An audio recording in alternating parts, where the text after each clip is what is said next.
Hey friends, it's Sarah, and today I am getting rid of a bunch of my boyfriend's books.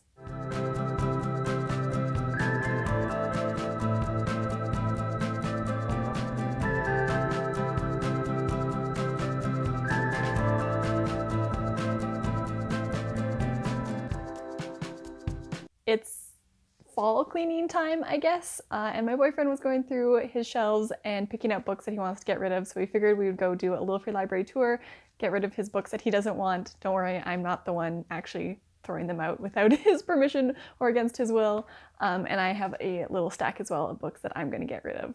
So I will show you the books that we're getting rid of, and then I will take you with us as we go and hunt down some little free libraries.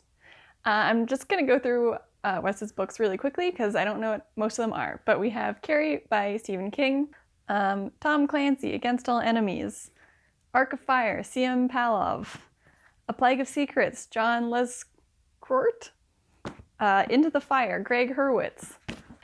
Those are all ones he has not read except for Carrie, and was either, I think my mom gave him some of them and thought he might like them, but I don't know, maybe in 20 years when he's like a middle-aged man, there'll be stuff he reads. But right now, I'll take this one back.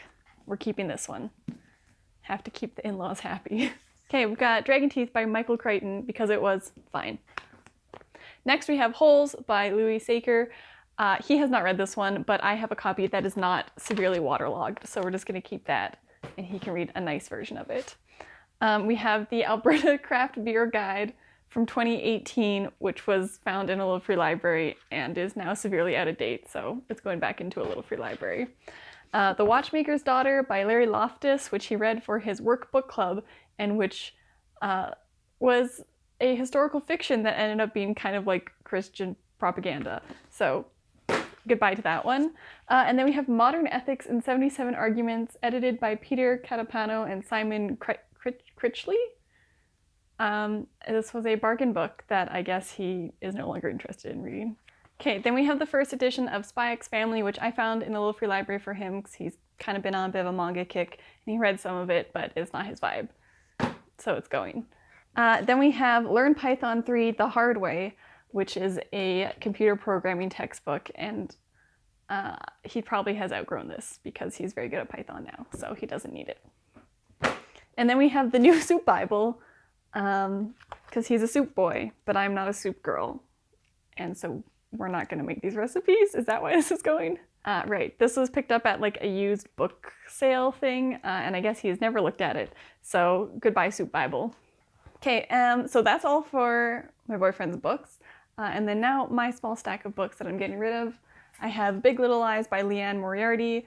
I haven't read this one. These are all books that I have not read yet that have been sitting on my TBR shelf for, I think between like 2 and 10 years, depending on the book. But this one, I think I got it from a little free library and I was like, oh, there was like a TV show made about it, but I really don't have any interest in domestic thrillers, which I think is what this is. Yeah, ex-husband, second wives, mother's daughter, schoolyard scandal, little lies that can turn lethal. That sort of book just doesn't really appeal to me, and I think I just grabbed it because I wanted to be in the know. And I've not read it, so goodbye. Then I have Children of Virtue and Vengeance by Tommy Adeyemi. This one is a sequel of Children of Blood and Bone, which I read when it first came out, which I think was upwards of 5 years ago. And then this one I got for free, and I'm not going to read it because I haven't thought of the first one in ages. I don't remember what happens in it at all, and I'm not gonna reread that to reread this, and then there's like a third one. It's not gonna happen. Got too much stuff to read, and that's not one of them. Then we have Very Bad People by Kit Frick. This is a teen thriller kind of dark academia book, and this was an ARC that was sent to me unsolicited, and I'm just not gonna read it probably because I don't really read a lot of thrillers. I read one Kit Frick book before called I Killed Zoe Spanos, and it was fine. I just don't really have much desire to read thrillers, so away it goes. Then I have Love from Medina to Mecca by S.K. Ali, which is a sequel to Love from A to Z. And I liked the first one. It was fun. It wasn't one of my favorites. I think I gave it like 3 or 3.5 stars. And I'm not going to read the second one. I tried to start it, and I was a little bit bored, so I think it's time for this to be passed on. This was, again, another ARC that I was sent. I think I asked for this one, but it's just not my vibe. Then we have Fake Plastic Love by Kimberly Tate, which I picked up as a bargain book. I don't know, when was this published? Let's see. 2017, so probably like 2017, 2018. And I've never read it. I did try and read like a chapter of it a couple months ago. Wasn't really feeling it. I think this is sort of a Great Gatsby modern retelling a little bit. I don't know. It's again kind of like middle-aged people living their lives. And I'm not a middle-aged person living my life, so I don't have a ton of interest in reading those types of books. Another book that I got along with the Kit Frick one is Bad Things Happen Here by Rebecca Barrow, another teen thriller. And I'm not going to read it. It's been 2 years since I got this ARC, and I haven't picked it up, and I'm just not going to pick it up. I need to stop lying to myself. I'm not going to read these books. Around the same time, I got The Rumor Game by Danielle Clayton and Sona Charapotra. Again, a teen kind of thriller. This one's about like a rumor mill in like the Washington, D.C., like elite private school circles, and has some fun like little texts and things in there, so it's not just and parts of the story take place in like chat rooms and things like that, which is really fun, but I'm not going to read this.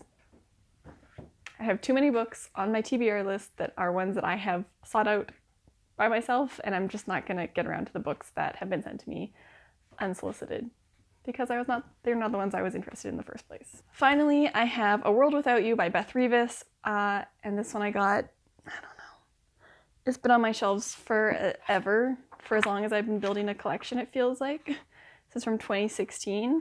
So I'm just not going to read this. I read her sci-fi series, and I remember sort of liking it and wanting to like it more than I did. And this is about a kid with who like hallucinates and stuff. I'm not entirely sure. I tried reading a little bit of it. It didn't really vibe with it. And it's going away too. It was also a bargain book, so someone else can enjoy that. So we have 19 books that we are getting rid of altogether, which is a lot of books, but that's okay because it's good to make space for new books that we actually want to read. And if we ever do want to read these again, there's always the library. This is me convincing myself that I'm going to get rid of these books. So those are the books we're getting rid of, and let's go drop them off in some little free libraries.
Alright, so we finished our Little Free Library tour. We managed to get rid of all 19 books.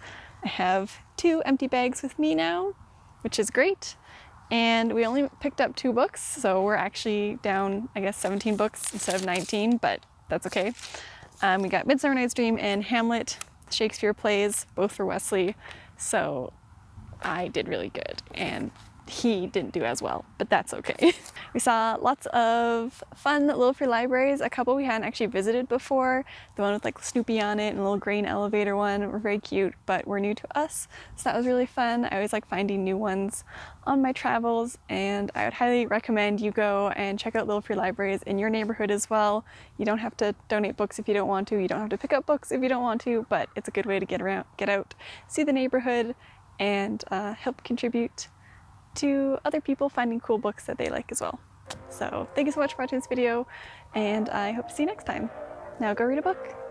We have Holes by Louis Saker, which he hasn't read yet, but which I have a copy,